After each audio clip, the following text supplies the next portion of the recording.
you even get to the point where you can? Because I mean, I've seen The Voices, and Shaq said you are absolutely the best at doing Shaq. Yeah. But I've heard Jay-Z. I've heard several people that you do.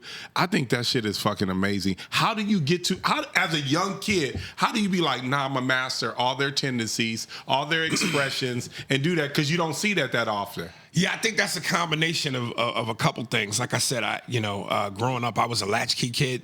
My mother, a single parent, until my mother and father eventually got married. Single parent household, New York. My mother worked 2 jobs. So me and my sister had to come home, kind of tend to ourselves until she got home. So I spent a lot of time in front of TV. But at the very beginning, you first have to have the ability. You know, you watch all the TV you want. It's a God-given gift. So it's not something that anybody can just sit there and do. No, you got to be able to mess with your voice like that. Yeah, you. It's a special type of gift you have, and you know, I think the other thing too is because my mother is a singer. I too, like I don't, again, I wouldn't claim to be a singer, but I can sing. But you got to know the truth. So when you hear inflection, tone, rhythm, nuances, inflections, all of that is, I always say doing impressions is like hitting notes. Everybody's voice is a note. And when you can lock into that note and that key, there you have it. Like Shaq is bassy, breathy. Right. As long as I score 28-10, I'm going to dominate. You say 28-10, I'm going to dominate. But how you get the eyes? Like right now, Well, that shit is crazy. Yeah, to me. no, I be that's like, just a you little- got the eyes. That's just a it's little like your nuance. whole face changes into their face. That's kind of what I took from Eddie Murphy. You know, when you would watch him on SNL and he would do James Brown and Stevie Wonder and Cosby, he became him. Right. You know, it wasn't just the voice; he became him. So That's I was true. like, man, if you're gonna really do it in terms of mimicry, you gotta get it all. And Eddie was a master at that. Right. So watching Eddie for so long growing up, and I wanted to be him so bad that I was like, dude, you got to get it all, man. Have you had the opportunity to meet Eddie since you are in LA? Yeah, man, I bumped into Eddie a couple times. The very first time I ran into Eddie, I don't know how long you've been in LA. Ever. Forever. Okay, then you might remember Roxbury's. Okay. It used to be On Sunset? Roxbury on Sunset. Right. And back then, that's when I first came to LA, and that was like the hangout spot for celebrities. And I remember I was there one night, and I'm chilling up in the upstairs area, and in comes, and I've known Fruity, Eddie's then bodyguard, for a minute. I saw Fruity, and of course, Eddie was 2 steps behind him. So I was like, yo, I ran up, and I was like, yo, Mr. Murphy, I just want to tell you, blah, blah, blah, blah, blah. Right. And I probably got about 8 words in, and he leaned back and he was like, "You niggas on Def Comedy Jam doing impressions and shit. I seen you, you motherfucker. You getting chunky, you better stop." Yeah, so, and that fucked my head up. Then I remember the second time I was doing my show at the time for CBS South of Sunset, our action cop drama, and my stunt double was his stunt double on Beverly Hills Cop 3. That's cool. So he was like, yo, after we shoot, I got to go to set and do Cop 3. You want to hang out? I'm like, hell yeah. So I go to the studio. Eddie's got this fucking luxurious bus with this tent over it. Right. So I'm sitting there, Fruity's there, somebody else, I forget his other bodyguard's name. Eddie comes out strumming his guitar, and he's sitting down and just being casual. And again, I'm fucking nervous and scared.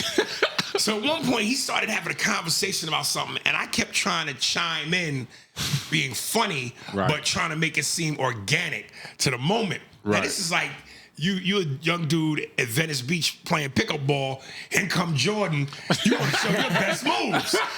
But Eddie caught that shit so quick, and he was like, man, look, man, you doing material, all right? If you want to hang out, chill. But you doing material. And I did the Pac-Man noise. Ooh, ooh, ooh. I was deflated. And then the last time I met Eddie. Damn. Yeah, sound like Dave Chappelle. Yeah. The last time I met Eddie, I was at the Laugh Factory Chocolate Sundays. Pookie Winnington, whose room that is, me and Dean Edwards are sitting back there. And, you know, he about to go up, I'm about to go. We don't know who going up next. Pookie comes in and goes, yo, Eddie's in the balcony. I can only let one of y'all up now. Who's it going to be? And, of course, me and Dean looking at each other with the Clint Eastwood, good, the bad, the ugly music. Ooh, like, nigga, what's up? So we flipped for it. I won. I got up. And I'm telling you, man, now this is the first time I'm really first time I met it was just me being a fan. Right. Second time I hung out, played myself. This time I'm gonna perform. Right. Now I'm gonna show Jordan my crossover and my, yeah. you know what I mean? But again, I was so fucking nervous. I think I let the moment get to me. And here's what's funny about Eddie. We all know the movie laugh. Right. His real laugh is, that's how he really laughs. So I'm on stage and I did a couple things and I'm trying not to look up, but I'm looking up and I hear a couple. So then afterwards, I call Uncle Ray, who I've known a long time. What did Eddie think? And he goes, we were in the limo and Eddie says to me, I think I make these young motherfuckers nervous because that dude is funnier than that. But I think he was nervous and I got to him because I've seen him on Mad TV. The dude is hilarious, but I could tell he was nervous. So, yeah, man. Eddie's my Michael Jordan. I love comedy. it. He my Michael Jordan too. Yeah, Eddie man. Murphy was the shit. Only thing that took me like made me feel weird about Eddie, just for me, just as a man. That whole thing when they say he was picking up people, that threw me for a loop because, like you said, that was your Michael Jordan. That was my Michael Jordan. So after that, I was like, do I still like Michael Jordan? That was Eddie's version of gambling. He was definitely gambling. When I heard that, I was like, what we doing? Eddie, I fuck with you. Like, that one threw me for a loop. What's wrong with what he did, you know? He gambled. Listen, you haven't declared your sexuality on the show yet. That's what's wrong.